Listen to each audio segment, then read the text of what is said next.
기도하겠습니다. 하나님, 참 감사합니다.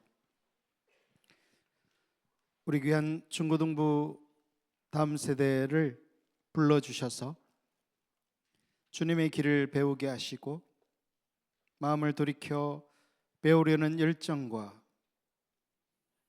예수 그리스도를 따르며 주님을 더 알고자 하는 마음을 부어주시는 것 참으로 감사합니다. 성령님, 이 밤에도 오셔서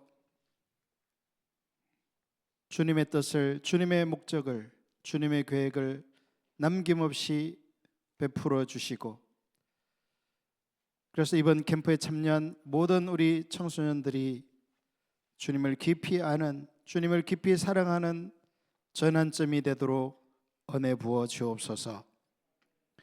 감사합니다. 주님, 주님을 기대합니다. 사랑합니다. 예수님의 이름으로 기도합니다. 아멘.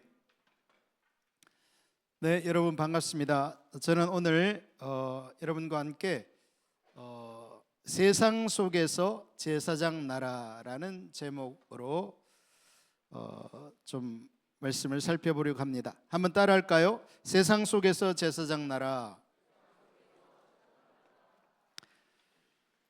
네, 우리 이번 주제가 교회의 선교적 정체성과 역할인데요. 이 주제와 관련해서 중요한 성경 구절이 출애굽기 19장 3절에서 6절입니다. 오늘 오후 시간에 우리가 이 창세기 12장을 통해서도 이 하나님의 부르심과 우리의 소명이 무엇인가를 살펴보았는데요. 이 출애굽기 19장이 말씀하는 바는 한마디로 하나님 나라 백성은 한마디로 이 세상 속에서 제사장 나라로서 산다라는 것입니다.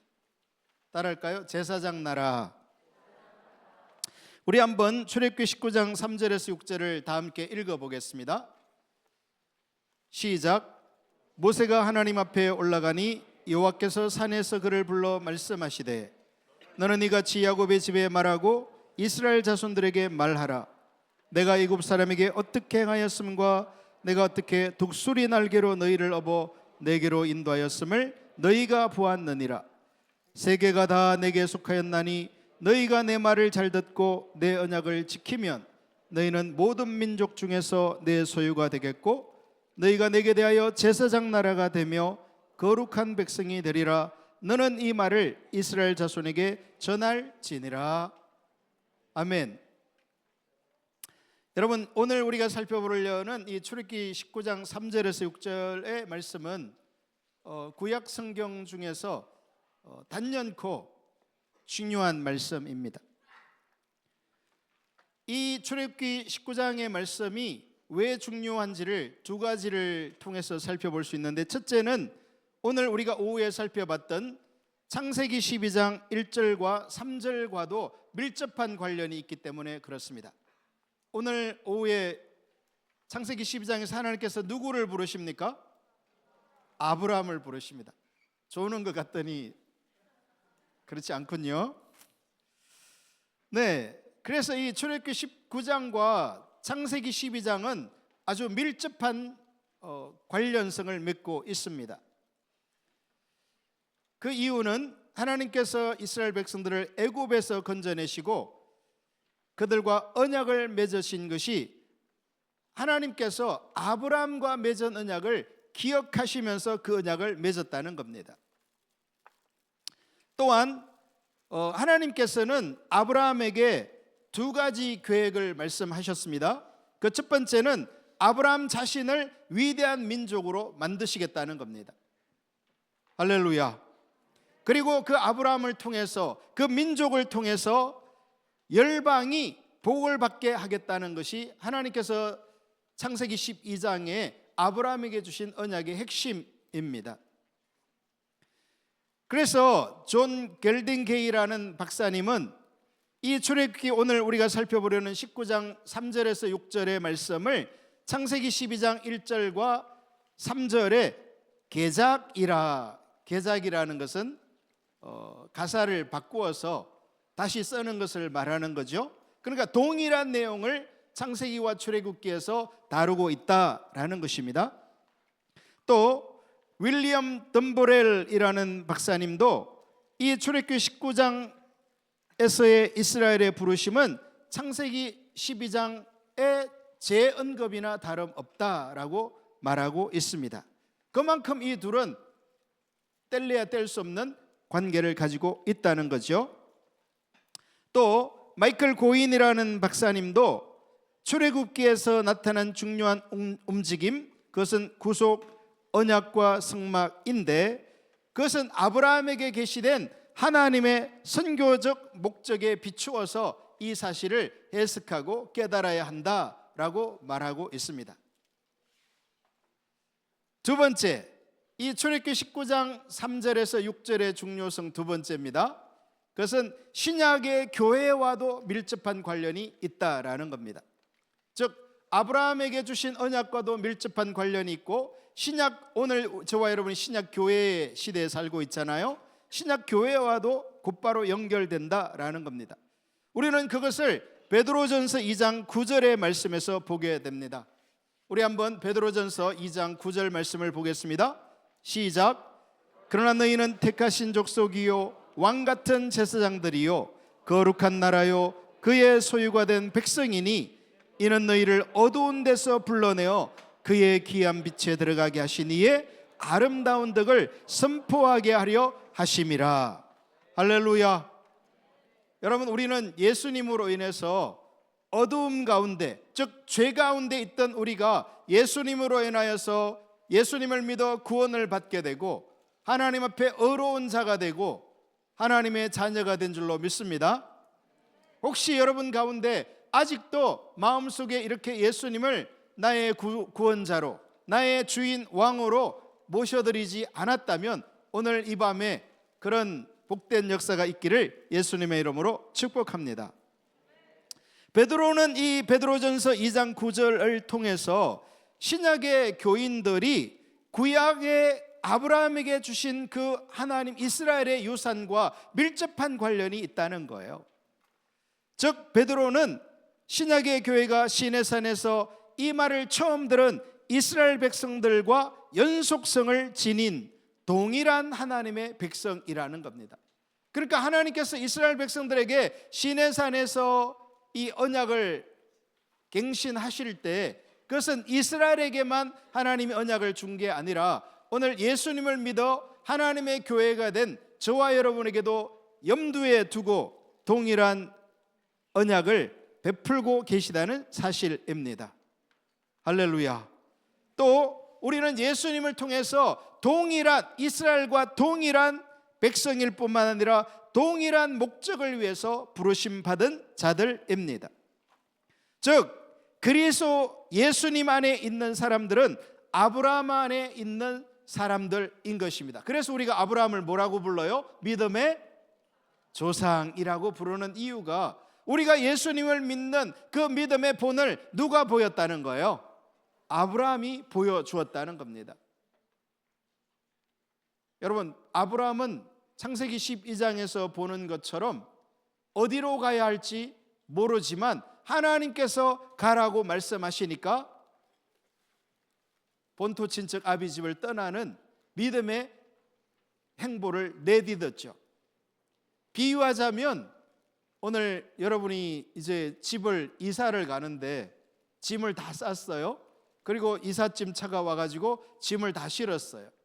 근데 이삿짐 이제 운전 기사 사장님이 자 그러면 어디로 갈까요?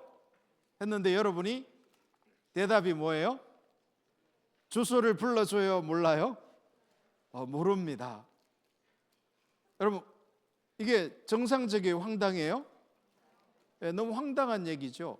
그렇지만 하나님께서 갈 길을 인도하실 거이기 때문에 출발합시다.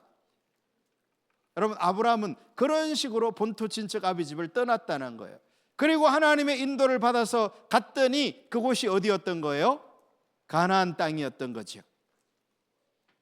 자, 그래서 이렇게 부르심 받은 하나님께서는 신약의 백성들도 염두에 두고 계시다. 그래서 우리는 아브라함 안에 있는 사람이고 같은 목적을 위해 부름받고 같은 하나님에게 구원을 받았고 같은 윤리적 순종이라는 그 반응에 헌신한 자들이 교회요 그리스도인이라는 사실입니다.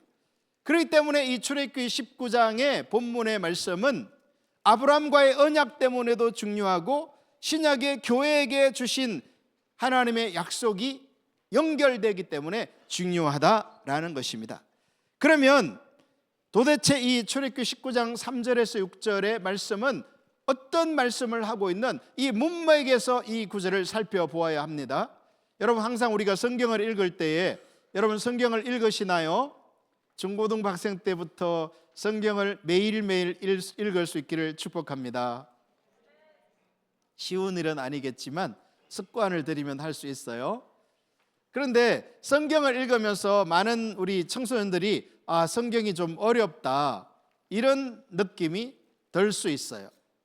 그래서 성경을 읽으면서 제일 좋은 방법은 뭐냐면 성경을 이 전체 한 장 안에서 어떤 한 단어나 한 절이 아니라 한 장 안에서 무엇을 말하려고 하는가를 파악하는 게 중요해요.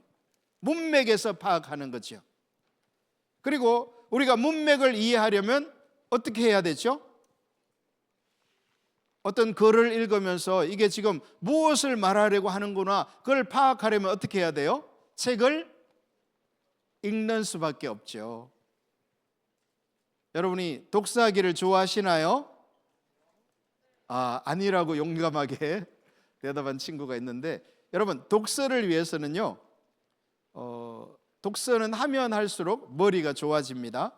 또 문맥 파악이 잘 되고요. 그런데 지금은 사실상 우리 친구가 말한 것처럼 독서하기가 굉장히 어려운 시대에 우리가 살고 있어요. 왜 독서하기가 어렵죠? 이유는 재미있는 게 책보다 독서보다 재미있는 게 너무 많아요. 예를 들면 핸드폰이라든지 뭐 유튜브라든지 TV 오락 이 프로그램이라든지 이런 것들이 우리가 이렇게 가만히 앉아서 책을 읽는 것보다 훨씬 시각적으로 이 옵티컬하게 많은 재미를 안겨주기 때문에 인내하면서 독서하기가 굉장히 어려운 것입니다. 그래서 이 강남 같은 그런 잘 사는 동네 부모님들은 자기 자녀들에게 핸드폰을 압수해 버린다는 거잖아요. 왜냐하면 책을 읽어야만 지금 그 시기에 청소년 시기에 배워야 될 중요한 이 요소들이 있는데 그것들을 배울 수가 없다는 거예요.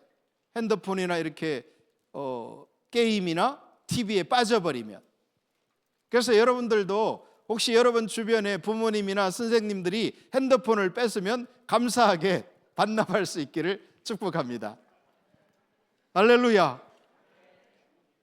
네, 여기에 대해서 할 말이 많지만 또 너무 깊이 말하면 시간이 가니까요. 두 번째, 이 출애굽기 19장은 그래서 문맥이 중요한데, 첫째는 하나님께서 이스라엘을 노예 상태에서 구속한 것에 대한 기록을 1장부터 18장까지 하고 있어요. 여러분 우리가 출애굽기를 읽으면 제일 처음 1장과 2장에 무슨 내용이 나오죠? 이스라엘 백성들이 애굽에서 뭐 하고 있어요? 종살이 노예로 살면서 거기서 너무너무 애굽 사람들이 힘든 일을 많이 시키니까 그들이 도저히 견딜 수가 없다. 너무 힘들다. 아침 새벽부터 눈 떠서 그냥 하루 종일 고된 일을 해야 되는 그런 상황이 등장해요. 그래서 이스라엘 백성들은 하나님 앞에 부르짖죠. 하나님, 우리를 살려주세요. 우리를 해방시켜 주세요. 언제까지 이 애굽의 압제 아래 있어야 합니까? 기도하게 되고요. 하나님께서는 그 기도의 응답으로 이제 출애굽기 3장에 누구를 찾아오세요? 네, 모세를 찾아오십니다. 뭐 하려고요? 이스라엘 백성들을 그 애굽에서부터 건져내기 위해서, 엑소더스 하기 위해서 하나님의 구속의 구원에 대한 기록을 이제 출애굽기 전반부에서 하고 있다는 사실입니다. 여러분, 우리는 예수님으로 인하여서 이 세상과 죄로부터 출애굽하는 그 은혜의 역사가 경험된 사람이 되어야 할 줄로 믿습니다. 할렐루야. 이것이 반드시 있어야 돼요. 그러니까 출애굽은 3,500년 전에 어떤 애굽의 이스라엘에게 있었던 어떤 이례적인 역사적인 사건이 아니에요. 이것은 저와 여러분의 삶 속에서 계속해서 세상으로부터, 죄로부터 예수님을 통해서 건짐받는 구원의 역사가 반복적으로 일어나야 하는 것을 보여주는 겁니다. 둘째, 이 출애굽기는 그렇게 하나님의 은혜로 구원받은 이스라엘 백성들과 하나님께서 언약을 체결하십니다. 하나님께서 뭐를 체결하셨다고요? 언약. 언약이 뭐예요? 그렇죠. 약속. covenant. 약속을 하나님께서 이스라엘 백성과 맺었다는 거예요. 그리고 이제 이 하나님께서 이스라엘 백성들과 언약을 맺은 부분이 출애굽기 19장부터 24장까지 등장하는데, 오늘 우리가 출애굽기 몇 장을 읽었어요?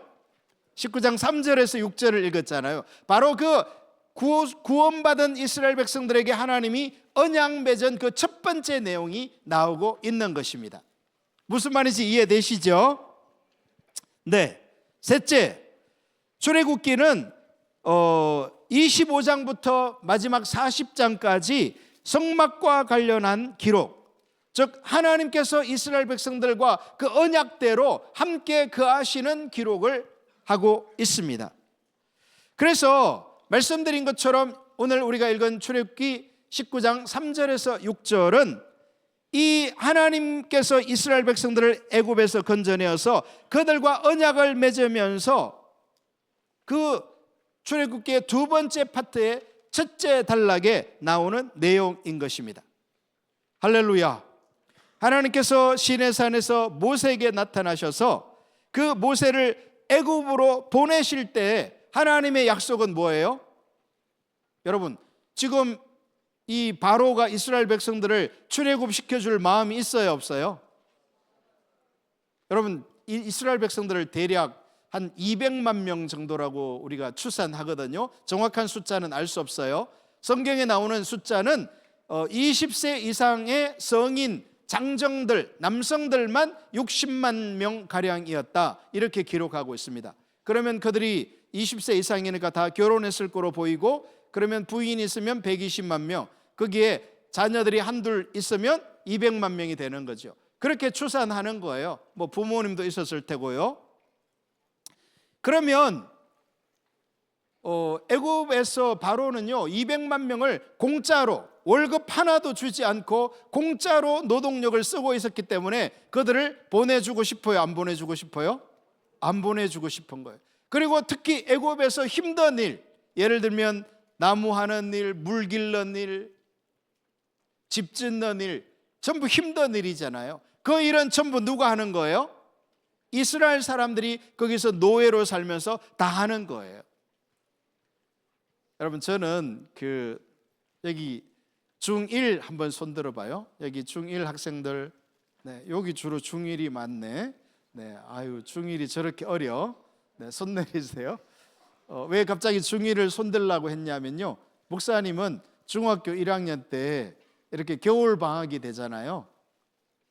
그러면 목사님 고향은 합천 해인사라는 곳인데 가야면이라는 아주 시골 동네예요. 그런데 거기 시골에서는 이제 그 집에 난방을 불을 떼 가지고 나무를 떼서 불을 떼서 이제 온도를 데피는 그런 구조였어요. 그러니까 나무를 떼야 되기 때문에 나무는 어디서 구해 와야죠? 산에서 베어 와야 돼요. 나무를 어디서 살 데가 없어요. 그런데 문제는 이제 어른들은, 저희 부모님은 다른 일로 바쁘시기 때문에 나무를 할 그럴 겨를이 없는 거예요. 그래서 막내인 제가 제 키만한 지게를, 지금 목사님이 키도 그렇게 크지 않잖아요. 그러니까 중1이면 얼마나 더 적었겠어요. 그런데 제 키만한 지게를 지고 이제 그 지게 위에 이렇게 또 다른 짐을 더 실을 수 있는 그런 거를 가지고 이제 한 2시간에서 3시간을 산길을 걸어 올라가요. 여러분, 등산을 2-3시간을, 지금 왕복이 아닙니다. 편도 2-3시간을 걸어갔다 그러면 쉽겠어요? 어렵겠어요?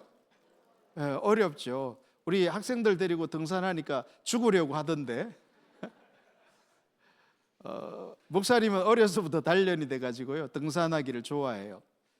그런데 문제는 이제 아침 일찍 가요. 그렇게 7시나 8시에. 그러면 이제 2-3시간을 그렇게 걸어가서 이제 그게 끝이 아니에요. 거기서 이제 나무를 모으기 시작해야 돼요. 또 그것도 한 2-3시간 걸리죠. 점심을 못 먹고, 점심은 당연히 없어요. 가난하기 때문에.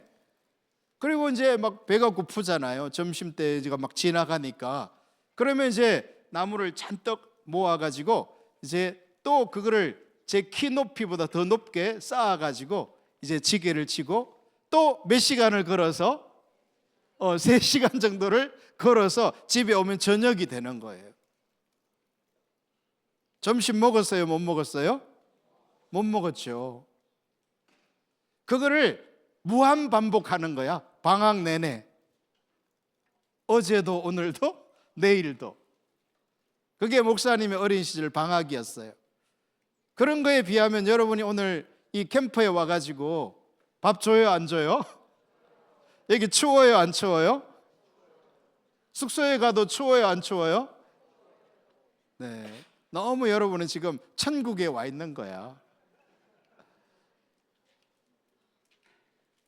그 목사님은 그래서 어린 여러분만한 시절에 꿈이 뭐냐면 제발 여기를 좀 탈출해가지고 이 나무 좀 안 했으면 좋겠다. 그런데 목사님 친구들은 또 나무를 안 해. 걔들은 이제 겨울철에 이렇게 논에서 축구를 하고 있단 말이야. 그러면 이제 목사님이 하루는 지게를 던져놓고 친구들에게 가서 축구를 해. 그 논이니까 얼마나 이렇게 흙이 막 흙바닥이잖아. 그러면 옷이 다 더러워진단 말이야. 하루 종일 그리고 뛰어다니면. 그럼 이제 저녁에 나무 해왔어, 안 해왔어? 나무 안 하고 놀았잖아. 어떻게 될까? 이제 맞아 죽는 거지. 엄청 혼난단 말이야. 이 나무를 해와야 난방을 하는데 임무를 어겼기 때문에. 그래서 목사님이 하루는 뭐 매일 그러는 건 아닌데 정말 가끔 가다가 그렇게 해서 이제 오늘도 또 죽었구나. 이제 또 어머님이 얼마나 이렇게 불같은 성격을 가지셨어. 여전사였단 말이야. 9명을 키우셨기 때문에 그냥 키울 수가 있는 게 아니야. 그래서 목사님을 부를 때도 그냥 이렇게 이름을 안 불러. 이 새끼 저 새끼 이렇게 부르셨어. 왜냐하면 너희들 9 키운다고 생각해봐.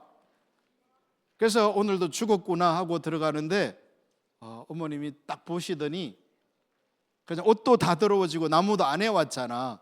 근데 뭐라고 하시냐면 들어가서 밥 먹어라. 전혀 예상치 못한 너무나 다정한 목소리가 들려온 거야. 이게 그냥 하늘에서 천사의 음성인가 할 정도로. 목사님이요, 나중에 예수님을 믿으면서 그 하나님의 사랑, 하나님은 우리를 너무나 사랑한다고 성경에 말씀하고 있잖아. 할렐루야.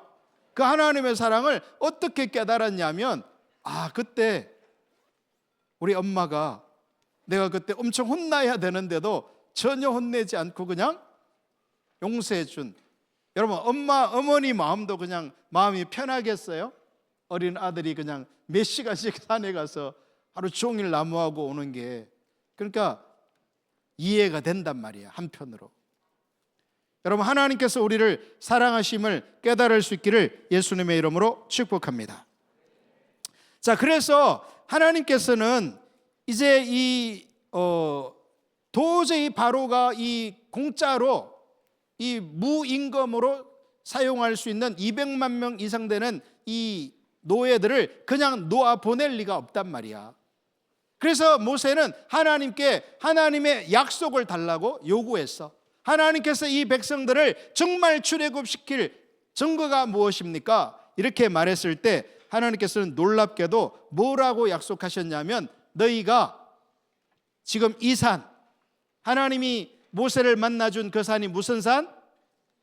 시내산. 맞아요. 시내산, 이곳에 와서 예배하는 그것이 증거가 될 것이다, 이렇게 말했어요. 여러분, 증거라는 거는 미래에 일어날 일은 증거가 돼요, 안 돼요? 미래에 일어날 일은 이 세상에서는 그런 증거는 없어. 증거가 되려면 이미 일어난 일이거나 아니면 현재 일어나는 일이 돼야만 증거가 된단 말이야. 할렐루야. 그런데 하나님께서는 너희가 이곳에 와서 예배하는 그것이 내가 너희를 애굽에서 건져낼 증거라고 하셨어. 이건 무슨 말이야? 이것은 그만큼 확실하게 내가 그 일을 이룰 것이다라는, 인간에게는 해당되지 않는 거야. 하나님께서 미래적 사건을 현재적으로 약속하심으로써 그 일은 반드시 이루어질 것이라는 약속을 주신 거란 말이야. 할렐루야. 자, 그러면서 하나님께서는 이제 너희는 그렇게 출애굽을 하고 구원받은 상황에서 하나님을 위해서는 어떤 존재가 되어야 하며, 여러분, 우리가 예수님을 믿으면 그냥 예수님 믿고 구원받고 천국 가는 게 아니야. 죽어서 천국 가는 게 신앙생활이 아니라 이 땅에서 우리가 예수님을 믿는다는 것은 어떤 존재가 되어야 하는가를 생각해야 돼. 할렐루야. 따라합시다. 나는 예수님을 믿고 어떤 존재가 되어야 하는가. 여러분, 이거 고민하셔야 됩니다. 할렐루야. 목사님은 어려서부터 예수님을 믿었지만 이제 이 청소년기를 거치면서 고민이 많았어. 마치 온 세상의 고뇌는 다 짊어진 것처럼 지금 목사님이 얼굴에 깊은 주름이 파여 있어. 엄청난 이런 상처처럼. 그게 왜 그러냐면, 여러분, 청소년 만날 때부터 나무하면서 고민한 게 아니고 그때부터 고민이 있었단 말이야. 그게 뭐냐면, 인간은 왜 사는가? 사는 이유가 뭐지? 존재할 이유가 뭐지? 사람은 이렇게 또 나이가 들면 다 죽는데 우리는 무엇을 위해서 이 땅에 살며 왜 인간은 죽는가? 뭐 이런 생각들을 많이 했어. 여러분들도 예수님을 믿으면서 나는 주님을 위하여 어떤 존재가 되어야 하는가를 생각해 볼 수 있기를 축복해요. 또 동시에 우리는 하나님을 위하여 무슨 일을 해야 하는가? 꼭 목사님이 되거나 선교사님이 되는 것이 아니라 이 땅에서 내가 직업을 가지고 살아가면서 무슨 하나님과 어떤 관계를 맺어 어떤 일을 해야 하는지를 생각해 볼 수 있기를 예수님의 이름으로 축복합니다. 그것이 바로 출애굽기 19장이 말하고자 하는 요지란 말이야. 그렇기 때문에 이 본문에서는 이스라엘의 정체성, 이스라엘은 하나님 앞에서 구원받은 자로서 어떤 존재인가 하는 정체성의 문제, 그들의 역할, 세상 속에서의 사명을 부여함과 동시에 그들의 특권과 책임감을 말하고 있는 것이 출애굽기 19장인 것입니다. 할렐루야. 그래서 크리스토퍼 라이트라는 교수님은 이것을 이렇게 말하고 있어. 너네들이 이번 캠프에 정말 잘 온 게 주로 이번에 살펴보는 내용들이 대학교 교수님이 대학생들을 위하여서 이렇게 강연하거나 책을 쓴 내용들을 주로 살펴보고 있어. 너네들 수준을 지금 끌어올리고 있단 말이야. 지금 머리가 약간 쥐가 나더라도 집중해서 잘 들어주기를 바라요. 아멘. 출애굽기 그래서 19장 4절에서 6절은 하나님의 핵심 진술로, 여러분, 하나님께서 말씀하신 것의 핵심이라고 말하고 있어요. 얼마나 중요하든지. 저는 그래서 이 신학대학교 교수님들을 정말 이 언어의 마술사다. 정말 이들은 어떻게 이렇게 성경을 읽으면서 이것이 하나님께서 말씀하신 핵심 진술이다 이렇게 묘사할 수 있는지 정말 놀랄 노자야. 마치 출애굽기의 돌적이처럼 출애굽 이야기와 율법과 언약 수요의 이야기 사이에 나온다. 이 본문은 이스라엘의 정체성과 하나님이 그들에게 부여하신 역할을 규정한다. 게다가 이 본문은 이스라엘의 정체성과 역할을 하나님이 과거에 이스라엘을 위해 하신 일이라는 역사적 맥락과 하나님이 온 세상을 소유하고 계시다는 우주적 맥락 안에 둔다. 그것은 하나의 이야기며 출애굽기 나머지 부분과 레위기에서 시내산 언약을 공포할 때 신학적 서문 역할을 한다. 그래서 우리는 시내산 언약의 모든 구체적인 세부 사항들을 이 본문을 통해 보아야 한다. 즉 오늘 우리가 살펴보려는 이 말씀을 알지 못하면 출애굽기 나머지 부분과 레위기서를 이해할 수 없다는 거야. 할렐루야.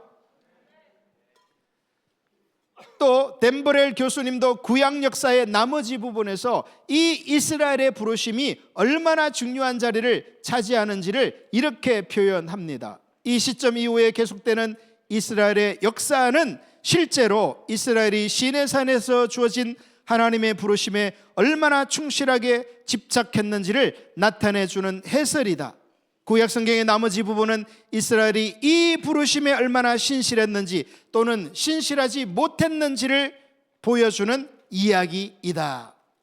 즉 오늘 우리가 살펴보는 이 내용에 신실했으면 그들은 믿음 생활을 잘한 거고, 이 하나님의 약속에 신실하지 않았다면 그들은 신앙생활을 못했다 할 정도로 이게 핵심적인 하나님의 언약이라는 거예요. 할렐루야. 그래서 마이클 고인 박사님도 이렇게 말하고 있어요. 하나님의 백성의 역할과 정체성을 분명하게 보도록 돕는 해석학적 렌즈를 이 본문은 제공한다.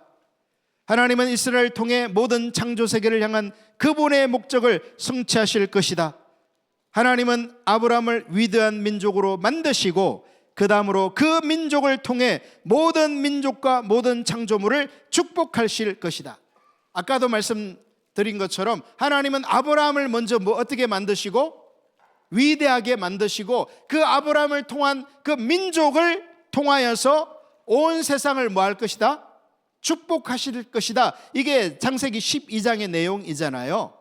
또 아브라함의 후손들은 우상 숭배로 가득한 세상 가운데서 대조적 백성으로 살아가고, 여러분 우상이 가득한 데서 대조적 백성으로 살아간다는 건 어떻게 사는 거죠? 우상 숭배에 참여하는 거예요, 안 하는 거예요? 우상 숭배를 단호하게 거부하는 삶을 사는 거죠. 그래서 우리가 다니엘서 같은 데를 보면 다니엘이 그 당시 이 아닥사스다 왕 외에는 누구에게든지 절을 하면 그 사람을 뭐 하기로 법을 정했어? 사자굴에 던져 넣기로 법을 정했잖아. 다니엘서 내용 알아요? 9장? 네, 다니엘이 사자굴에 던져지는 내용만 기억하지. 그 이유는 왕 앞에 다른 신이거나 사람에게 뭐 기도를 하거나 절을 하거나 간구를 하거나 그러면 그 사람은 사자굴에 던져 넣는 법을 정했단 말이야. 그러니까 그 왕 입장에서는 신하들이 그렇게 막 왕을 높여주니까 기분이 좋아, 나빠? 기분이 너무 좋단 말이야. 사실은 지금 누구를 겨냥하고 있는 법이야? 다니엘을 겨냥하고 있잖아. 왜? 다니엘은 오늘도 이 법이 만들어졌어도 집에 가면 뭐 할 거니까? 기도할 거니까. 여러분, 다니엘은 왜 기도하는 삶을 살았던 거예요? 뭐 개인적인 연유냐 있겠지만 오늘 이 언약의 다니엘은 충실한 삶을 살았던 거예요. 우상 숭배가 만연한 세상에서 자신은 대조적 백성으로 부름받고 있다는 이스라엘의 정체성을 이해했단 말이야. 할렐루야. 그래서 그는 사자굴에 던져지기 전에 10대 여러분만한 나이 때도 날마다 왕의 진미를 3년 동안 먹을 수 있었는데 어떻게 했어? 왕의 진미를 먹었다는 말은 오늘날로 치면 우리나라 최고급, 예를 들면 신라 호텔 뷔페에 가는 것과 같아. 뷔페 한 번 식사하는데 30만 원짜리, 그걸 아침, 점심, 저녁으로 매일 먹는다고 생각해봐. 좋겠어, 안 좋겠어? 좋아, 안 좋아? 몰라? 근데 다니엘은 그걸 거부했단 말이야. 나는 이 왕의 진미를 먹지 않고 뭐를 먹겠습니다? 나는 채소만 먹겠습니다. 왜? 우상 숭배가 가득한 이 세상 속에서 나는 그 우상 숭배의 삶을 단호하게 거부하는 대조적 백성으로 살기를 결단했단 말이야. 여러분들이 예수님을 믿는다는 것은 바로 이 하나님이 이스라엘에게 주신 유업을 그대로 이어받는 것임을 깨달을 수 있기를 축복해요. 그래서 다니엘은 사자굴에 왕외의 어떤 신이든 사람이든 기도하거나 절하거나 간구하면 사자밥이 되도록 사자굴에 던져 넣는다는 그 법이 제정될 때도 다니엘은 그 옆에 있었을 거야. 왕 옆에. 그런데 집으로 가자마자 어떻게 했어? 다니엘이 아마 집이 좋았나 봐. 대략 한 2500년 전인데 지금으로부터 2층 집이었어. 그 2층에 올라가서 사람들이 다 보도록 창문을 다 열어놓고 그 앞에서 뭐 했던 거야? 예루살렘을 향하여 엎드려 절하며 기도했단 말이야. 나는 대조적 백성이야. 우상숭배에 동참하지 않는 자야. 심지어는 그것이 사자굴에 던져지는 죽음이 온다 할지라도. 할렐루야. 아브라함의 후손은 그래서 이 세상 가운데 대조적 백성으로 살아가고, 이게 아주 중요한 낱말이에요. 따라합시다. 대조적 백성. 하나님의 구원의 역사가 어디로 향해 가는지를 보여주는 징표로서 저와 여러분은요, 이 땅에 하나님의 백성의 삶이 무엇인지를 징표로 보여주는 삶을 사는 거야. 대조적 백성의 삶, 징표로서의 삶을 살아가게 되는 거죠. 하나님의 창조 의도를 구현해야 한다. 자, 그러면 이제 구체적으로 이 출애굽기 19장 3절에서 6절의 의미를 하나하나 살펴보도록 하겠어요. 먼저 이 지금 말씀드린 하나님의 백성의 정체성과 역할에 대해서 살펴보기 전에 먼저 두 가지를 생각해야 되는데, 첫째는 하나님은 이스라엘 백성들이 하나님의 은혜로 구원받은 백성임을 말씀하고 계십니다. 우리가 어떻게 구원받았다고요? 하나님의 은혜로. 여러분이 예수님을 믿어 구원받았으면 그거는 내가 예수님을 믿은 게 아니야. 내가 예수님을 믿었는데요? 내가 어떻게 예수를 믿게 됐어?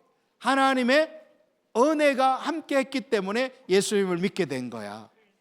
할렐루야. 그래서 하나님께서는 모세에게 이스라엘 백성들에게 말하라고 하신 가장 첫 번째 내용이 이 4절인데, 출애굽기 19장 4절 시작. 내가 애굽 사람에게 어떻게 행하였음과 내가 어떻게 독수리 날개로 너희를 업어 내게로 인도하였음을 너희가 보았느니라. 여러분, 여기 지금 하나님이 구원의 서정을 한마디로 너희를 하나님이 어떻게 하셨다? 독수리 날개로 업어 내게로 인도했다, 이렇게 표현하고 있어요. 애굽에서의 10가지 재앙, 홍해를 건너는 사건, 이 마라의 썸물 사건 등등 수많은 과정들이 있었는데, 그걸 한마디로 말하면 무엇과 같다는 거야?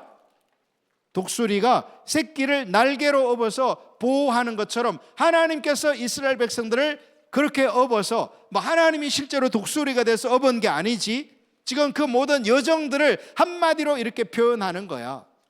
그러면서 이스라엘 백성들을 독수리 날개로 업어 누구에게로 인도했다? 내게로. 내게로가 누구에게로야? 하나님께로. 할렐루야. 즉 이것은 하나님의 은혜로서 이스라엘 백성들이 뭐 한 거 있어? 여러분, 이스라엘 백성들이 하나님께서 애굽에 10가지 재앙을 일으키실 때 뭐 한 거 있나요? 그들은 한 게 아무것도 없어요. 홍해가 갈라질 때 이스라엘 백성들이 한 게 있어요? 그들은 원망하고 불평하고, 모세야, 애굽에서는 매장지가 없어서 이 홍해에다 우리를 수장시키려고 우리를 이곳에 데려왔냐, 원망하던 백성들이죠. 그런데 하나님께서는 하나님의 은혜로 그들을 구원하고 계시는 것입니다. 할렐루야. 불과 몇 달 전만 해도 그들은 애굽에서 노예로 살면서 국가가 개입하는 조직적이고도 악랄한 그 신분의 삶을, 노예의 삶을 살아야 했던 것이죠. 그 노예에서 벗어날 가능성이 여망이 있었어요? 전혀 없었죠. 국가가 조직적으로 그들을 괴롭히고 그들을 조직적으로 탄압하는데, 여러분 제가 몇 년 전에 그 애굽을 여행을 가봤는데요, 이 애굽에는 유명한 게 있죠. 뭐가 있어요? 네, 뭐 나일강 피라미드. 근데요, 이 나일강도 피라미드도요 어디에 있냐면 사막 속에 있어요. 그러니까 이 애굽이라는 땅 자체가 사막이야 그냥. 그런데 그게 나일강이 흐르기 때문에 농작물이 잘 되는 거야. 그런데 나머지 대부분의 땅은 이 사막이기 때문에 만약 이스라엘 백성들이 난 이 애굽에서 노예로 사는 건 너무나 힘들다, 고통스럽다 하고 도망가면 갈 수 있어? 그거는 그냥 죽음을 택하는 것과 같아. 왜? 끝도 없이 펼쳐지는 사막이기 때문에.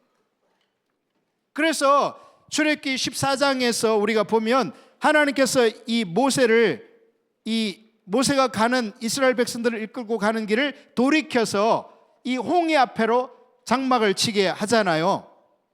할렐루야. 그런데 그때 누가 추격해 와요? 모세와 이스라엘 백성들이 홍해 앞에 장막을 치자마자 지금 누구와 추격해 오는 소리가 들리는 거야? 애굽의 정예 군대가, 여러분이 말이 달리는 소리 들어봤어요? 실제로? 말이 한 마리가 뛰면요 그냥 뜨거덕 뜨거덕 이렇게 달려요. 근데 말이요 100마리, 1000마리, 10,000마리가 한꺼번에 달리면요 그거를 지축이 울린다 이렇게 표현해요. 즉 여러분이 앉아있는 그 의자가 들들들 떨린단 말이야. 이 바닥이 막 지진 난 것처럼 흔들려서. 그렇기 때문에 이스라엘 백성들이 애굽의 군대들이 추격해오는 걸 알 수 있어 없어? 알 수 있지 당연히. 자, 그런 상황에서 앞에는 홍해바다고 뒤에는 애굽의 군대인데 좌우는 뭐야? 끝도 없이 펼쳐진 사막이 기다린단 말이야. 그러니까 어디로도 도망갈 수가 없는 거야. 그런데 그들을 하나님께서 어떻게 구원하셨어요? 홍해를 가르셔서 구원하셨단 말이야. 즉 무엇을 말하는 거야? 하나님이 이스라엘 백성들을 건지시는데, 구원하시는데 하나님의 은혜가 함께한 것을 보여주는 사건이라는 거죠. 할렐루야. 그래서 이 구원은요 하나님께서 주도권을 취하시고 행하신 결과로서 구원이 주어지게 되는 것입니다. 물을 좀 가져오셔야 되겠네요. 네, 우리 섬김이 팀 물을 한 병 갖다 주세요. 자, 그래서 하나님께서는 하나님의 긍휼, 사랑, 그리고 하나님이 그 조상들에게 행하신 약속들을 하나도 어기지 않고 신실하게 이루시는 분이라는 사실을 깨닫기를 축복합니다. 할렐루야. 제가 아까 뭐 나무하면서 이렇게 축구하다가 혼날 이야기를 했잖아. 근데 어머니가 혼내야 되는데 아들에게 어떻게 대했다고? 사랑과 긍휼로 대했다고 했잖아. 여러분, 여러분의 삶 속에서 하나님의 은혜와 긍휼과 사랑이 선명하게 성령의 역사로 깨달아지기를 예수님의 이름으로 축복합니다. 그렇기 때문에 이제 이스라엘 백성들의 삶의 여정은 그게 어떤 거든지 지금까지 그들을, 네, 감사합니다. 물을 좀 마셔야 되겠어요. 옆 친구에게 인사해. 잘 왔다 친구야.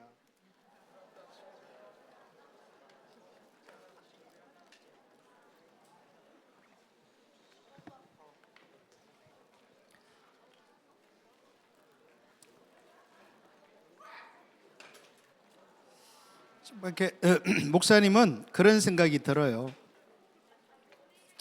야, 우리 친구들이 어떻게 이렇게 복이 많아가지고 이런 캠프에 참여를 하고 이렇게 정말 또 수준 높은 강의를 듣고 또 그걸 또 다 알아들어. 그게 더 놀라운 거야. 할렐루야. 성령님이 하시는 거죠. 그래서요, 그 앞으로 삶은 어떤 일이 펼쳐지든지 뭐에 근거해서 앞일을 볼 수 있는 거예요? 이미 그들에게 베푸신 하나님의 은혜에 근거하여서 지금까지도 하나님이 은혜로 우리를 구원해 오셨는데 앞으로도 뭐 하실 것을 기대할 수 있는 거예요? 하나님의 은혜가 역사하실 것을 기대할 수 있는 거예요. 할렐루야. 목사님은 이제 지금 아산이라는 곳에서 등대교회를 개척해서 29년째 섬기고 있어요. 내년이면 이제 30년이야. 포도나무 교회가 30년이 됐어. 포도나무 교회보다 한 해가 늦게 개척이 됐는데, 근데 목사님은 날마다 그런 생각을 해. 정말 하나님의 은혜다. 목사님 인생에 대부분 잘못한 것들이 많거든. 정말 이렇게 잘못한 게 너무 많아. 근데 4가지를 아주 잘했단 말이야. 그 4가지가 뭔지 알아? 첫 번째, 예수님 믿은 거. 잘했어, 잘못했어? 너무 잘했지. 완전히, 아까 목사님 어디에 살았다고 했어? 합천 해인사, 완전히 불교가 장악하고 있는 곳이야. 거기서 예수를 믿었다는 건 이건 기적 중에 기적이야. 지금도 목사님 친구들, 그 초등학교, 중학교 때 친구들 예수님 믿는 사람 거의 없어. 그리고 두 번째 뭘 잘했느냐? 목사님은 결혼을 잘했어. 사모님을 잘 만났단 말이야. 왜? 목사님이 결혼 잘했다는데 너네들이 배 아파? 세 번째, 목사님은 등대교회를 개척한 게 잘한 거야. 저는 그래서 젊은 목회자들에게 개척하라고 권하고 싶어요. 좀 고생스럽겠지만 하나님의 은혜를 구하며, 어차피 우리는 하나님의 은혜가 아니면 살 수 없는 존재야. 할렐루야. 그러니까 교회도 하나님의 은혜가 아니면 될 수가 없단 말이야. 그리고 4번째, 샘물결 선교회를 만난 것을 목사님은 잘했다고 생각하고 있어. 이게 목사님이 잘한 4가지야. 나머지는 전부 다 잘못했어. 여러분이 오늘 샘물결 선교회 집회에 왔다는 사실이 얼마나 감사한지 깨달을 수 있기를 축복해요. 아멘. 자, 그래서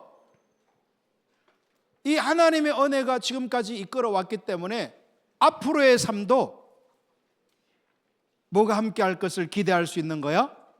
하나님의 은혜가, 하나님께서 그렇게 잘못하고 실수하고 그냥 허점 투성이인 사람을 은혜로 이끌어 가듯이 앞으로도 그렇게 주님을 기대할 수 있는 거야. 여러분 인생에 하나님의 은혜가 여러분 인생을 내내 이끌어 갈 것을 믿을 수 있고 깨달을 수 있기를 예수님의 이름으로 축복합니다. 그렇기 때문에 이제 그들에게 주어지는 십계명의 언약이나 또 그들에게 주어진 일반적인 율법, 시내산 언약의 수립 등 그 모든 것은 이미 이스라엘 백성들이 이미 경험한 그 하나님의 구원의 은혜에 응답하는 문제라는 것입니다. 여러분, 우리의 인생도 그래서 이 예수님을 믿는데 은혜로 구원받는 은혜 아래에 있는 백성인 것을 깨닫는 게 너무너무 중요해요. 할렐루야. 그래서 오늘날 어떤 일부 목사님들과 또 성도들은 구약시대는 율법의 순종함으로 구원을 받고 신약시대는 믿음으로 구원을 받는다, 오직 은혜로 구원받는다, 이렇게 구약과 신약을 나누어 놓는단 말이야. 이것은 아주 잘못된 생각입니다. 왜 그렇죠? 구약이든 신약이든 우리는 전부 다 뭐로 구원을 얻고? 믿음으로 구원을 얻고 은혜로 구원을 얻는 것입니다. 할렐루야. 크리스토퍼 라이트 교수님도 이 점을 강조합니다. 요즘 여전히 구약과 신약의 차이에 대해 많은 사람들이 오해를 하고 있기 때문에 나는 이 점을 강조합니다. 많은 그리스도인들이 구약에서는 율법의 순종함으로 구원을 얻으려 노력한 반면 신약에서는 우리가 믿음을 통해 오직 은혜로만 구원을 얻는다고 생각한다. 그러나 이것은 왜곡된 생각이다. 바울이 그의 선교 신앙 및 실천에 동의하지 않았던 몇몇 유대인들과 논쟁했던 것이 바로 이와 같은 구원관이다. 그러나 바울 자신이 지적한 것처럼 구약에서도 구원은 언제나 아브라함처럼 믿음으로 받는 하나님의 약속과 은혜였다. 할렐루야. 여러분, 그래서 한번 따라합시다. 은혜가 먼저 오고 믿음은 그 다음에 따라온다. 여러분, 언제나 하나님의 은혜가 함께 하셔야 돼요. 하나님의 은혜가 있으면 믿음의 사람들이 생겨나는 거야. 우리 다음 세대들이 하나님의 은혜로 말미암아 믿음의 세대가 되기를 예수님의 이름으로 축복합니다. 여러분, 등대는, 바다에 있는 등대를 생각해봐. 언제 필요해? 등대는 밤에 필요하고, 특히 밤중에서도 어떤 밤? 막 파도가 심하게 치고 앞이 전혀 분간되지 않을 때, 그럴 때일수록 더 필요한 거야.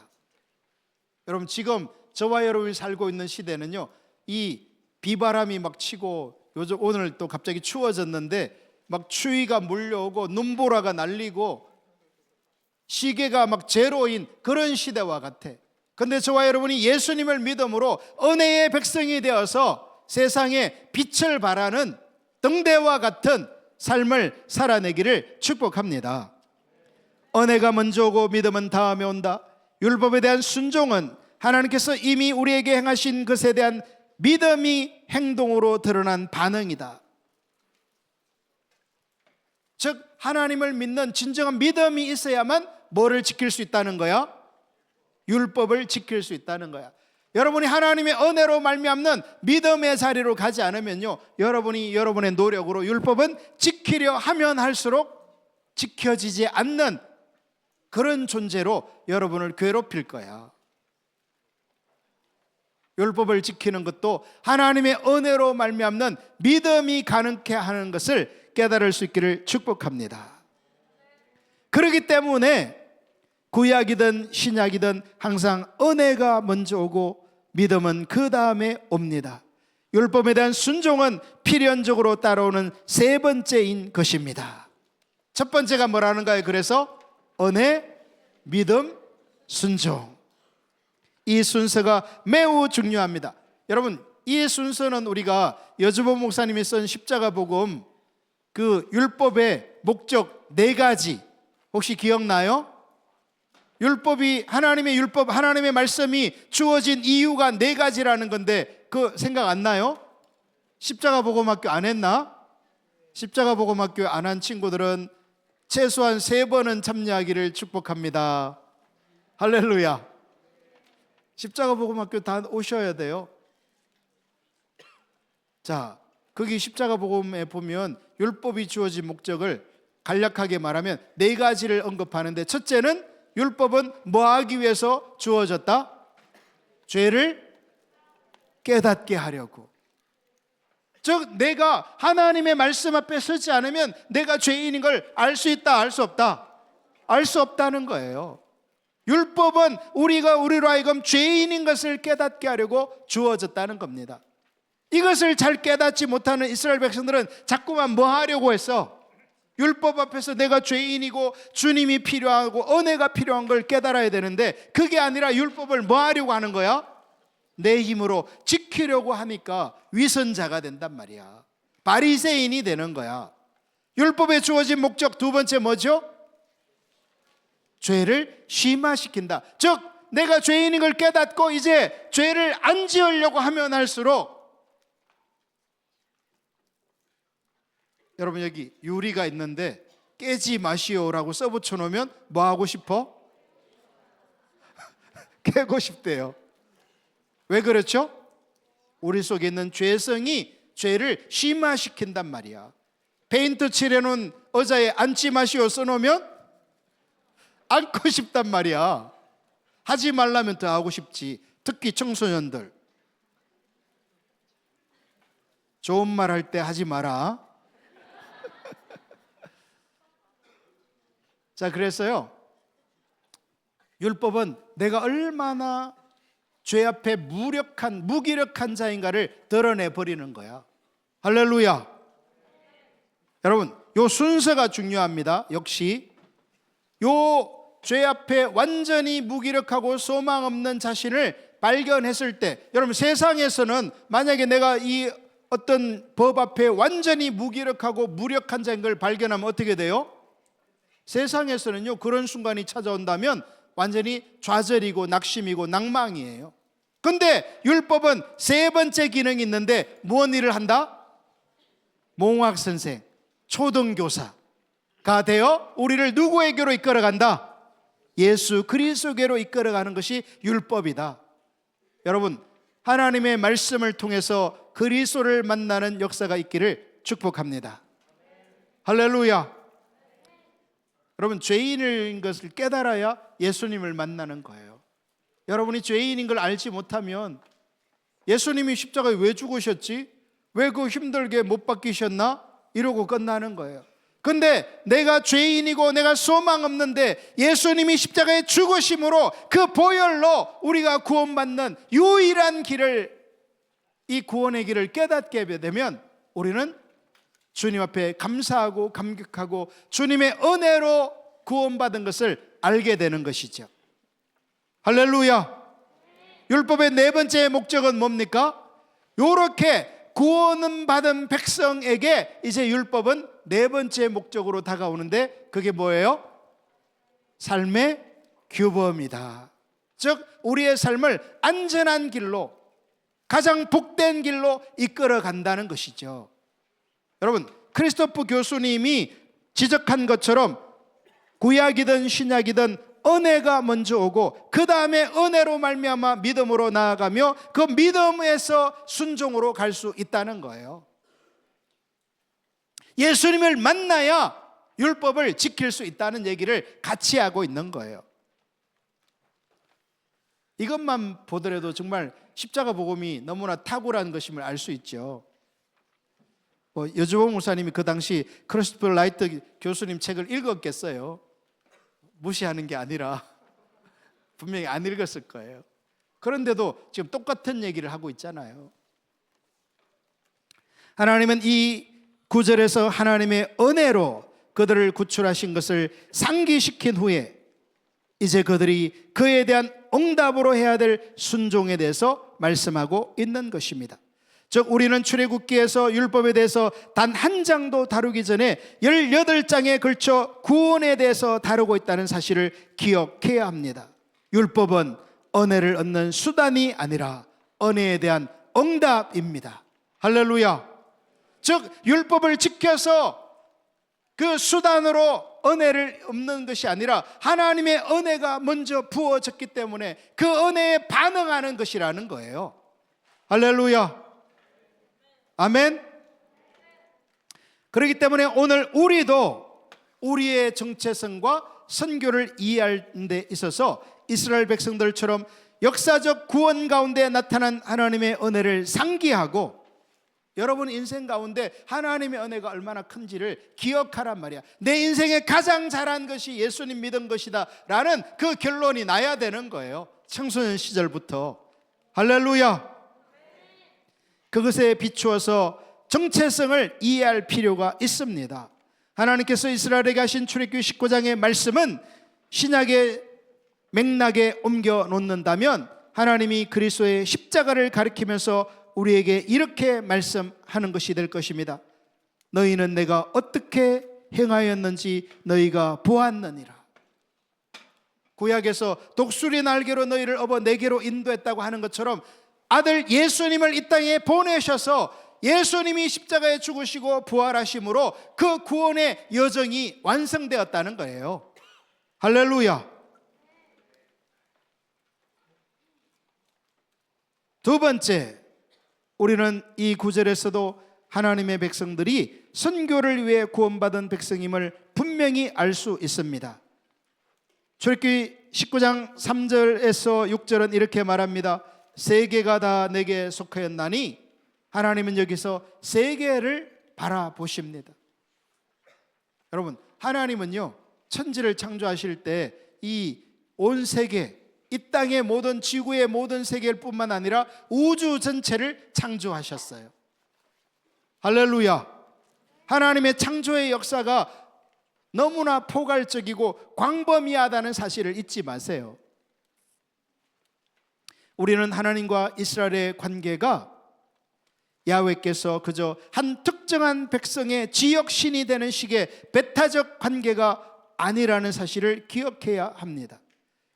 야훼 하나님은 이스라엘의 하나님만이셨던 적은 결코 없으며 앞으로도 그런 일은 결코 없을 것입니다.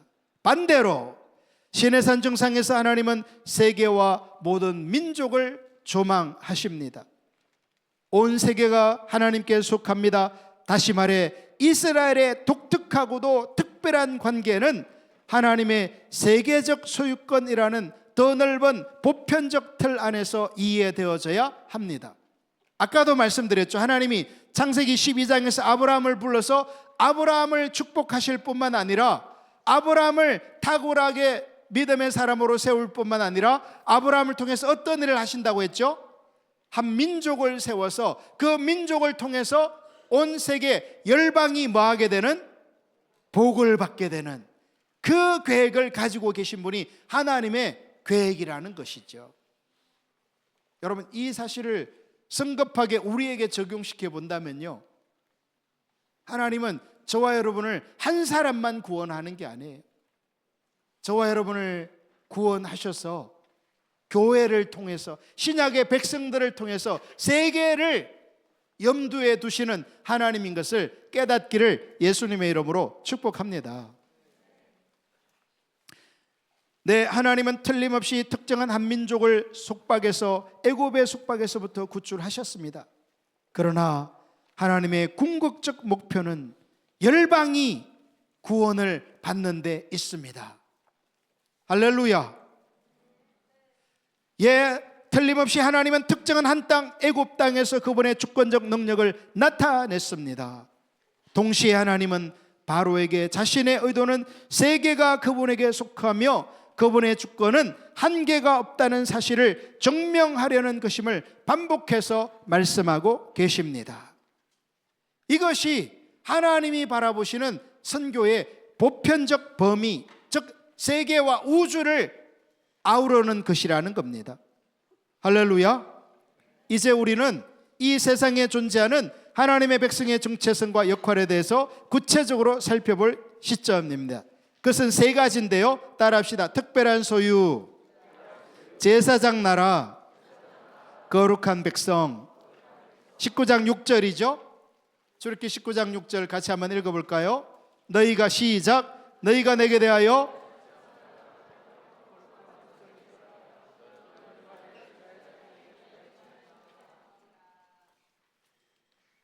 여기 보면 세 가지가 나오죠. 첫 번째가 뭐예요? 특별한 소유. 따라합시다. 특별한 소유. 보배로운 소유라는 거죠. 두 번째가 뭐예요? 제사장 나라. 따라합시다. 제사장 나라. 거룩한 백성. 자, 하나하나를 살펴보겠습니다. 첫째, 특별한 소유. 이 특별한 소유라는 말은 이스라엘의 정체성을 보여줍니다. 하나님은 무엇보다 이스라엘 백성들을 하나님께로 인도하셨습니다. 독수리 날개로 업어 너희를 내게로 인도했다고 말씀하고 있잖아요. 즉 하나님과의 친밀한 교제로 이끄셨다는 겁니다. 하나님은 하나님과의 친밀한 교제 가운데 있는 한 민족을 소유하기를 열망하십니다. 여러분, 그래서요, 여러분도 하나님이 여러분을 얼마나 하나님과의 친밀한 친구 관계가 되기를 열망하는지를 깨달을 수 있기를 축복합니다. 이 본문에서 말하는 하나님의 특별한 소유라고 번역된 단어는 하나님의 특별한 소유로서 성경은 이 단어를 treasured possession 이라 번역합니다. 즉 특별한 소유라는 이 말은 왕의 개인적인 재물을 가리킵니다. 그 당시 왕은 모든 왕국의 모든 걸 다 소유하고 있었어요. 왕국의 모든 것이 다 누구 거예요? 왕의 것이죠. 그런데 이 왕국의 모든 것이 왕의 소유임에도 불구하고 왕은 또한 개인적 용도를 위해서 따로 마련된 재물을 가지고 있었다는 거예요. 모든 왕들이 그래요. 즉 하나님께서도 모든 민족을 다스리시지만 이스라엘은 특별한 의미에서 하나님께 속해 있는 특별한 특별한 인물을 위해서 선택된 백성이라는 거예요. 특별한 소유라는 말이. 할렐루야. 그런데 하나님께서 이스라엘을 선택하신 것은 이 보편적 상황 속에서 이해되어져야 합니다. 보편적 상황이 뭐예요? 좀 전에 설명했죠. 전 세계가 하나님의 소유라는 거예요. 할렐루야. 즉 전 세계가 하나님께 속해 있고 그 하나님은 그 모든 것을 다시 하나님께로 돌리기를 원하세요. 그런데 그 일을 그 목적으로 택한 백성이 누구라는 거예요? 이스라엘이라는 거예요. 이스라엘은 하나님께서 창조세계의 모든 민족을 회복하기 위해 선택하신 수단이 된 것입니다. 그래서 폴 윌리엄스 박사가 언급한 것처럼 야훼의 특별한 소유로 이스라엘을 선택하신 것은 그 자체가 목적이 아니라 더 큰 목적을 위한 수단입니다. 자, 우리가 이런 이해를 하게 되면 시내산 언약의 목표는 특별한 나라를 세우는 건데 그 나라를 통해 야훼 하나님은 이 땅의 모든 민족에게 자신을 나타내고자 하는 것임을 알게 되는 것입니다. 여러분, 이 구약의 이스라엘 백성들이 하나님의 특별한 소유가 된 것처럼 신약의 교회인 저와 여러분도 하나님의 특별한 소유로, 보배로운 소유로 부름받고 선택되었다는 사실을 깨닫기를 축복합니다. 두 번째가 뭐였어요?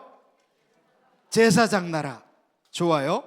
나머지 두 가지 명칭은 이스라엘이 어떻게 이 역할, 특별한 하나님의 소유로서의 이 역할을 감당하게 될 것인지를 보여줍니다. 즉 이스라엘은 제사장 나라이자 거룩한 백성으로 이 하나님의 특별한 소유의 역할을 감당하게 된다라는 거죠.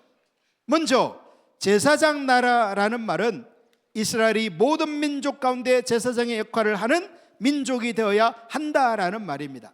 여러분, 그 많은 기도하는 사람들이 한국을 가리켜서 무슨 나라라고 칭해요? 제사장 나라라는 말 들어봤어요? 안 들어봤어요? 자, 따라합시다. 한국은 세계를 향한 제사장 나라이다. 이스라엘이 세계를 향한 제사장 나라인 것처럼 우리의 역할이 그와 같아야 한다는 거예요. 자, 그러면 이거를 이해하려면 당시 이스라엘 백성들 가운데 제사장은 무슨 일을 했나를 아는 게 중요하겠죠. 크게 두 가지인데요. 첫 번째, 제사장은 이스라엘 백성들에게 율법을 가르치는 일을 했어요. 따라합시다. 제사장은 하나님의 백성에게 하나님의 율법을 가르쳤다. 두 번째, 하나님의 백성의 제물을 드리는 일을 감당했다. 따라합시다. 하나님의 이스라엘 백성들의 제물을 하나님께 드리는 것이었다. 세 번째, 저기 아주 정리를 잘했네요. 이 두 가지 과업에 더하여서 제사장들은 하나님의 이름으로 이스라엘 백성들을 축복하는 것이 그들의 특권이고 책임이었다. 할렐루야. 따라하기는 좀 길죠. 자, 세 가지를 한번 말해볼까요? 제사장의 역할, 첫 번째, 하나님의 백성들에게 율법을 가르침. 두 번째, 제사의 임무를 감당한. 세 번째, 이스라엘 백성들을 축복하는 것. 좋아요. 그런데 제사장들은 저 제사장의 역할을 감당하기 전에 그들이 먼저 구별되어져야 했습니다. 그들은 거룩하게 구별되어 전적으로 하나님께 드려졌던 것입니다. 제사장의 존재와 사역의 가장 중요한 본질이 하나님께 구별되어졌다는 것입니다.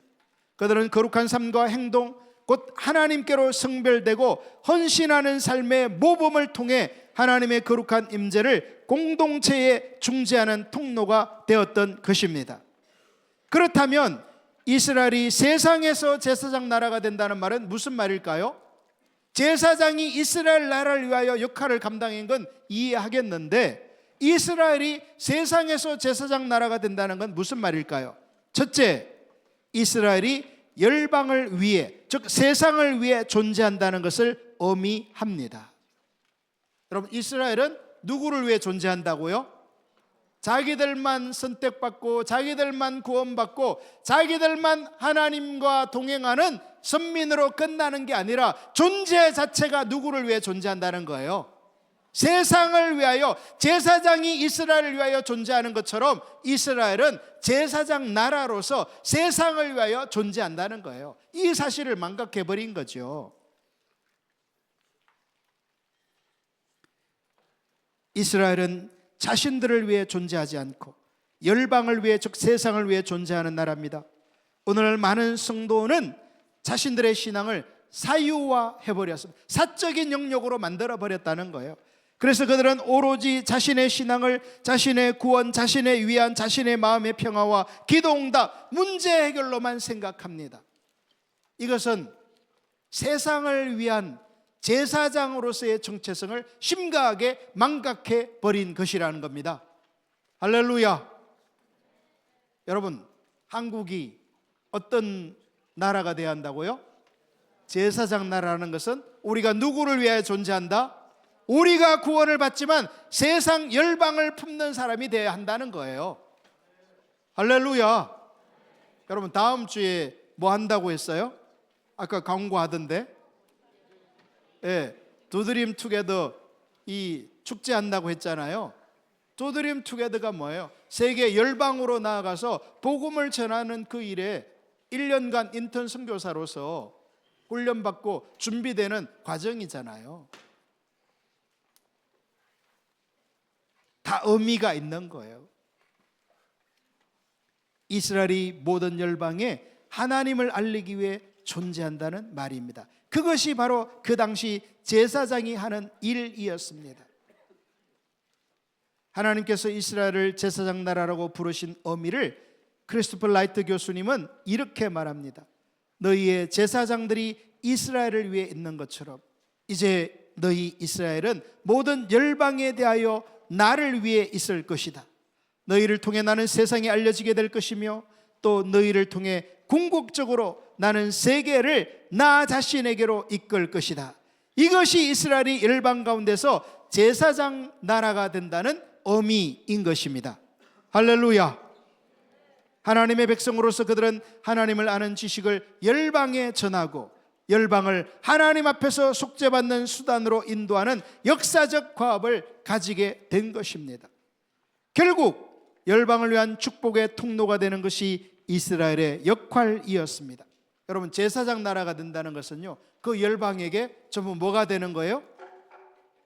축복의 통로가 되는 거죠. 여러분, 어떤 사람이 인생을 살아가는데 어떤 나라에 축복의 통로가 된다면 영광스러워요, 영광스럽지 않아요? 너무나 영광스럽죠. 한 사람이 가정의 축복의 통로만 되어도 복된 일인데. 할렐루야. 이스라엘의 역할이 바로 그것이고 그 동일한 역할이 오늘 저와 여러분에게 있다는 거예요. 할렐루야. 너무나 놀랍잖아요.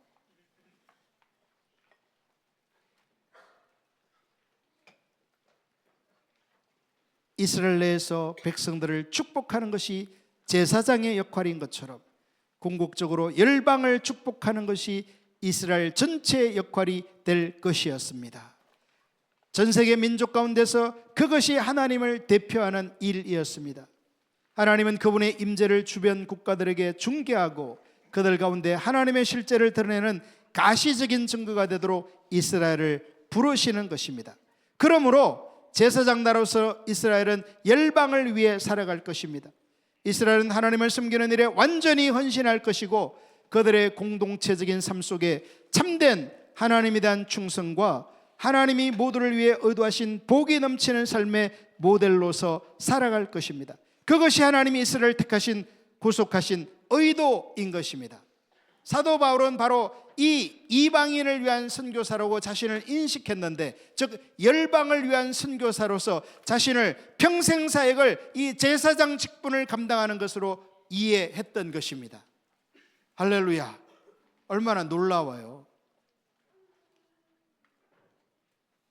힘들어? 신음소리를 내고 있어? 이해해.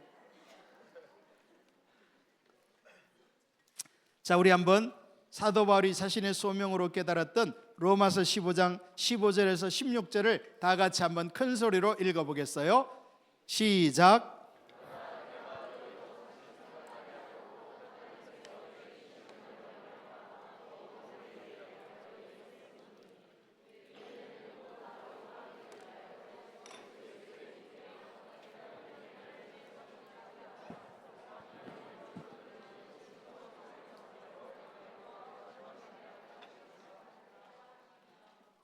사도 바울은 자신의 역할을 열방의 하나님을 제시하고 열방을 하나님께로 인도하는 것으로 보고 있습니다. 그리고 그것을 자신이 제사장 직분의 일을 감당하는 것으로 묘사하고 있는 것입니다. 물론 바울은 예루살렘 성전에서 제사장으로 활동할 수 있는 사람은 아니죠. 왜냐하면 그는 레위 지파가 아니라 무슨 지파의 사람이었어요? 베냐민 지파의 사람이죠. 그러나 바울은 자신이 제사장 일을 한다고 고백하면서 그 말은 그가 이방인들 가운데 전도의 그 사역을 감당하는 것을 말하고 있습니다. 그래서 복음 전도는 제사장적 과제인 것입니다.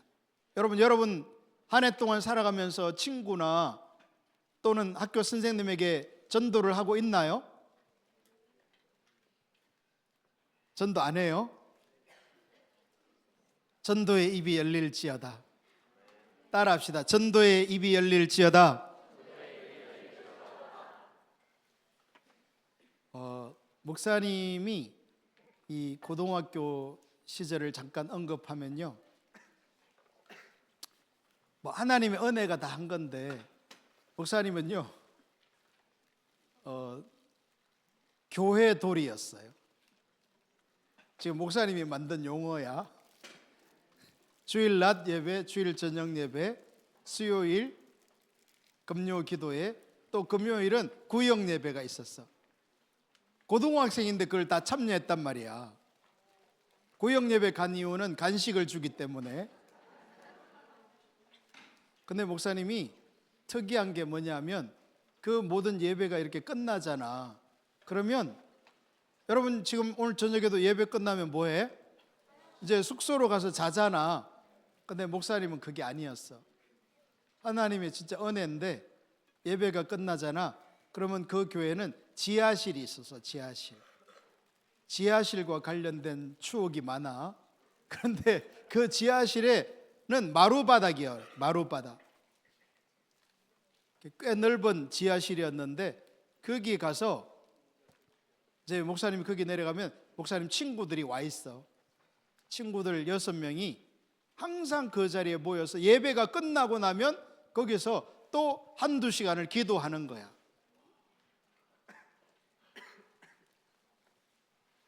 근데 그냥 기도를 하는 게 아니라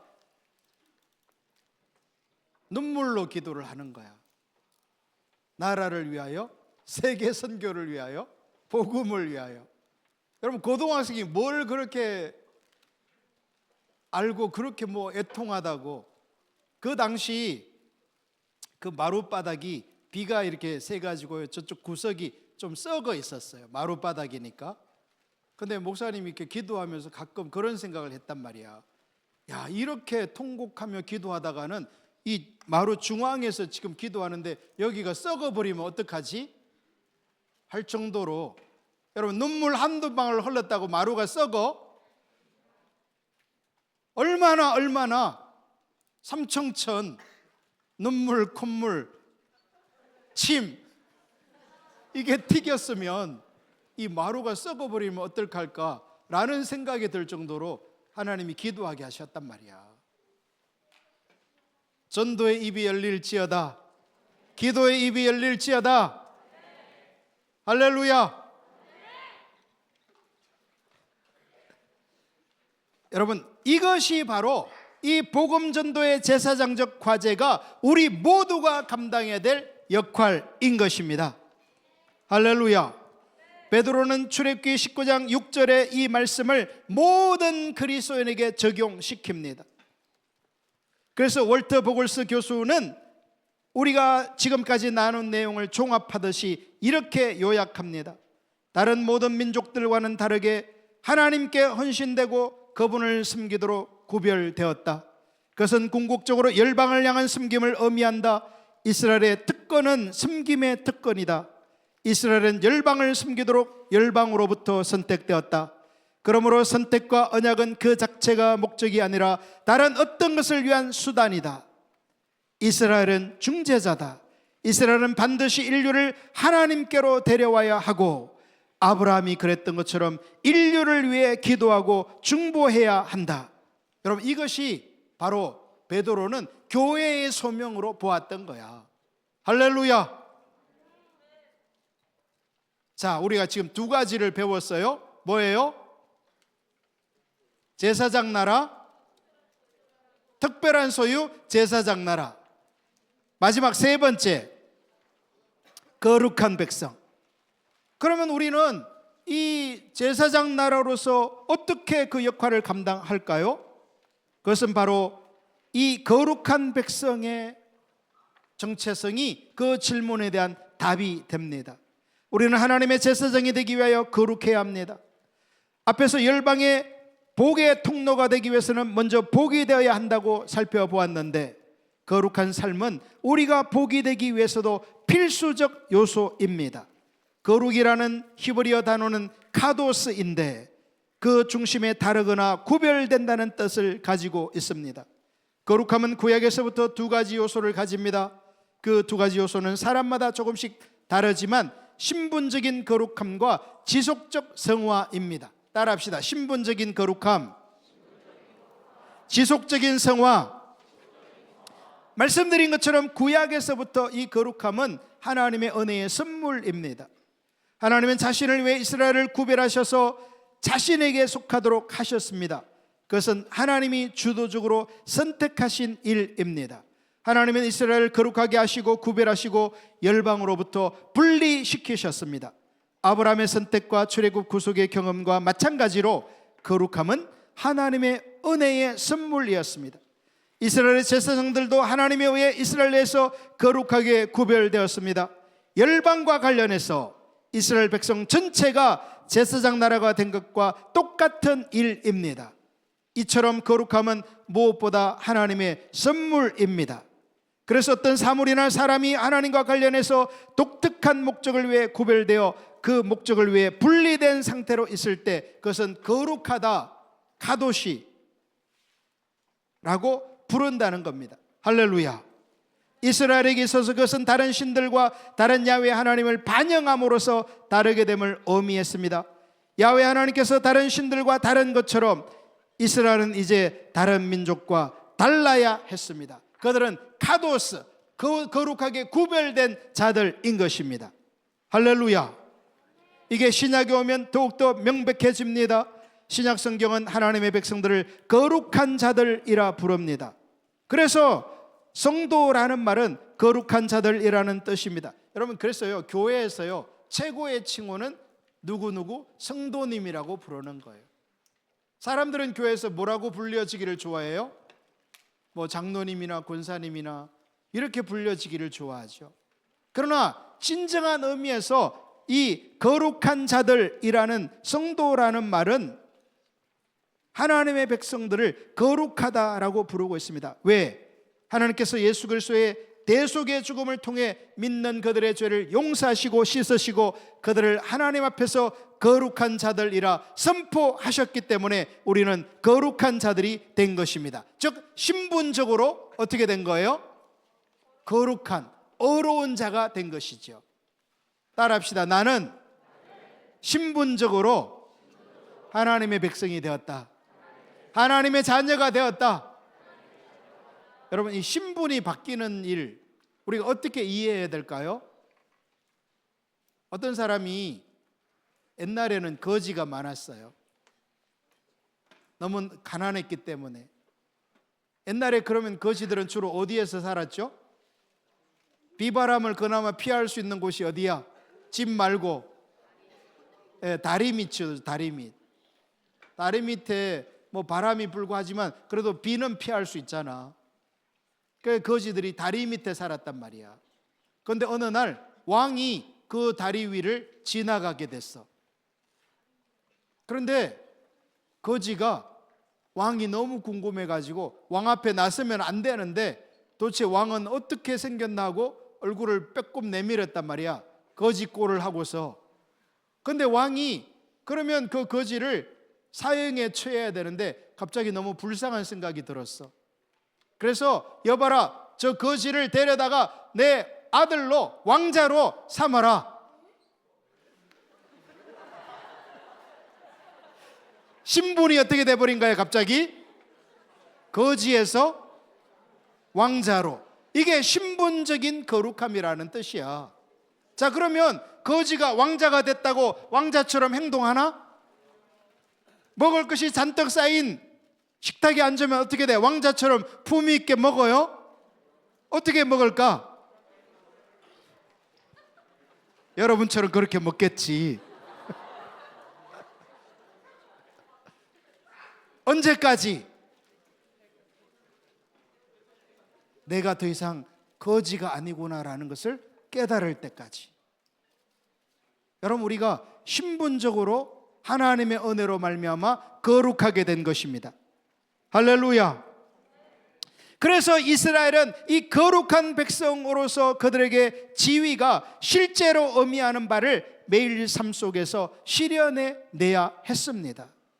그들의 신분에 걸맞은 존재가 되어 그들은 주변 나라 사람들과는 다르게 행동해야 했습니다.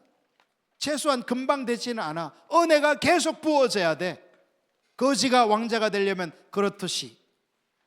그래서 레위기 18장 3절에서 4절은 이렇게 말하고 있는 것입니다. 시작. 너희는 너희가 거주하는 애굽 땅의 풍속을 따르지 말며 내가 너희를 인도할 가나안 땅의 풍속과 규례도 행하지 말고 너희는 내 법도를 따르며 내 규례를 지켜 그대로 행하라. 나는 너희의 하나님 여호와니라. 여기서 언급된 두 나라는 지리적 이상의 의미를 가집니다. 애굽은 군사력과 제국을 우상으로 삼던 나라고 가나안은 생식력 바리성을 통해 가져다 준다 생각했던 모든 것 성공 번영 등을 우상으로 섬기던 나라입니다. 하나님은 이스라엘에게 그러한 나라들을 모방하지 말고 그들과는 다르게 살라고 말씀하십니다. 이러한 우상들은 오늘날에도 여전히 우리 주변에서 우리를 강력하게 유혹합니다. 따라서 하나님의 백성의 선교의 일부분은 다르게 사는 것입니다. 할렐루야. 우리가 주일학교 때 불렀던 찬양이 뭐예요? 나는 하늘나라의 왕자다. 왕왕왕왕 나는 왕자다. 0000 나는 공주다. 몰라요? 요즘은 이런 찬양을 안 하나? 여러분, 우리는 신분적으로 변화된 것입니다. 예수님으로 인하여. 할렐루야. 그렇기 때문에 우리는 삶의 모든 영역에 뭐를 추구해야 돼요?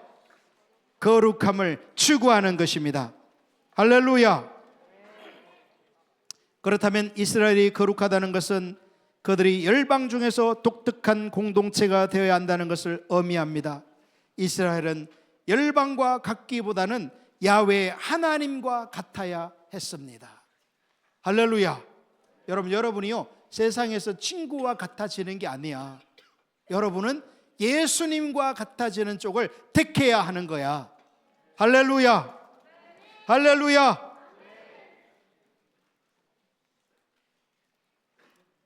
출애굽기 19장 전체에 걸쳐 나는 여호와니라 라는 말이 후렴구처럼 반복적으로 나옵니다. 너희의 삶의 질은 나의 성품을 반영해야 해. 이것이 내가 너희에게 요구하는 것이야. 그것이 나를 반영하는 것이기 때문이야 라고 말씀하시는 것입니다. 이스라엘은 열방의 신들과 다른 하나님을 예배할 뿐만 아니라 그들은 실제로 개인적 사회적 삶의 모든 차원에서 다르게 살고 다르게 행동해야 했습니다. 때로는 핍박이 오고 때로는 손해가 올지라도. 할렐루야. 모든 것을 건너뛰고 전시 백성을 살펴보고 마치겠어요. 하나님은 이스라엘 백성들을 하나님과의 친밀한 관계로 부르시고 그들을 하나님께 속한 특별한 민족으로 삼으셨습니다. 그 이유는 그들로 세상 모든 민족 가운데서 하나님을 대표하도록 하기 위함입니다. 즉 주변 나라들에게 하나님의 임재를 중재하고 하나님의 실제를 드러내도록 하기 위함인 것입니다. 할렐루야. 이게 저와 여러분의 사명이라는 거예요. 마이클 고인 교수님은 이스라엘이 주변 민족들 앞에서 하나님의 영광을 반영하고 매력적인 생활 방식을 보여주는 구별된 백성, 즉 전시 백성이 되기 위해 동시에 세 방향을 향해 살아가야 한다 말합니다. 후방으로는 창조를 바라보면서 인간의 삶을 향한 하나님의 본래적 계획과 의도를 구해내야 했다. 여러분, 인간을 향한 하나님의 본래의 의도가 뭐예요? 하나님과의 친밀함이죠. 할렐루야. 전방으로는 완성을 바라보며 보편적 역사의 목적지 곧 새하늘과 새 땅 위에 회복된 인류에 대한 하나님의 약속을 삶 속에서 드러내야 했다. 삶을 걸고 거룩을 추구해야 한다는 거예요. 그리고 측방으로는 열방을 향해서 세상을 향하여 그들의 우상 숭배에 대항해야 했다. 이 모든 것은 열방을 위한 것이었고 열방이 참되고 살아계신 하나님을 찬양하며 알아가게 하기 위함이었다. 이것이 세상 속에서 제사장 나라로서 살아가야 할 저와 여러분의 사명이라는 겁니다. 할렐루야. 할렐루야. 찬양팀 나오십시오. 풀 세션이 다 나오세요.